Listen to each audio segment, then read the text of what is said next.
नाज़रीन, पिथोरो में पीर पिथोरो जो सालियानो चेटी चंड जो ॾिहाड़ो दरगाह पीर पिथोरो ते धाम धूम सां मल्हायो वियो। हुन हवाले सां रिपोर्ट करे रहियो आहे ग़ुलाम क़ादिर आरिस।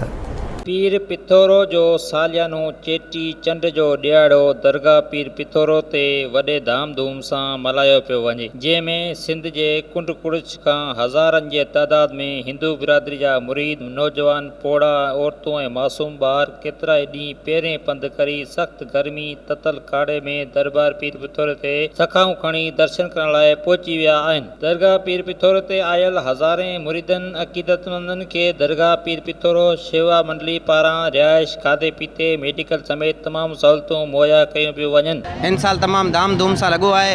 ॾाढी प्रेमियुनि खे ख़ुशी थी आहे, ॾाढो इंतज़ाम भलो आहे। असीं गवर्नमेंट ऑफ पाकिस्तान जा शुक्रगुज़ार आहियूं। असीं हिंदू जेतिरा बि हिते वेठा आहियूं ॾाढा तमामु घणा ख़ुशि ऐं तमामु घणा एतिरामनि सां वेठा आहियूं। पंध पियादा बि आया आहिनि, बसनि में बि आया आहिनि, जीअं तोड़े दी माण्हू आया आहिनि ॾाढे मेले शरीक थियण लाइ, कंध निमाइण लाइ ॾाढे मेले आया आहियूं। दिलि सां प्रेम सां ॾाढे खे मञूं था, असीं उनजो बि ज़िक्र कंदा आहियूं। अलो शहर खां पैदल पंधु जथो वठी, जंहिंमें 4 ॾींहं ऐं 2 रातूं लॻियूं आहिनि। उन खां अॻियां खां बि असां बॉर्डर खां डिपले तालुके खां बि अॻियां खां आया आहिनि, जेके 25 तारीख़ जा निकितल आहिनि। असां हिते 31 तारीख़ असीं रसिया आहियूं।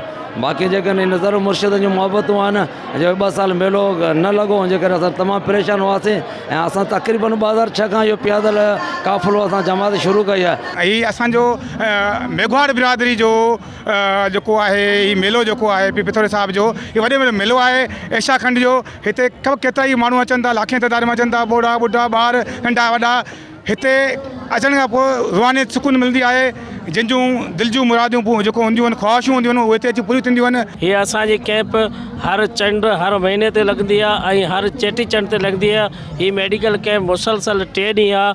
असां मुख़्तलिफ़ दोस्तनि खां फंडिंग कई आहे मेडिसन जे सूरत में, ऐं DHO हेल्थ अमरकोट ऐं PPH आहे अमरकोट असांखे डॉक्टर, पैरामेडिकल स्टाफ, एम्बुलेंस जी असांखे सहूलियत मुहैया कई आहे। दरगाहूं प्यार, अमन, मोहबत ऐं भाईचारे जो सबक़ ॾियनि थियूं। ॿिए तरफ़ सिक्योरिटी जे हवाले सां ज़िले इंतिज़ामिया पारां इंतज़ाम सख़्तु करण जो बंदोबस्तु पूर्ण कयो वियो आहे।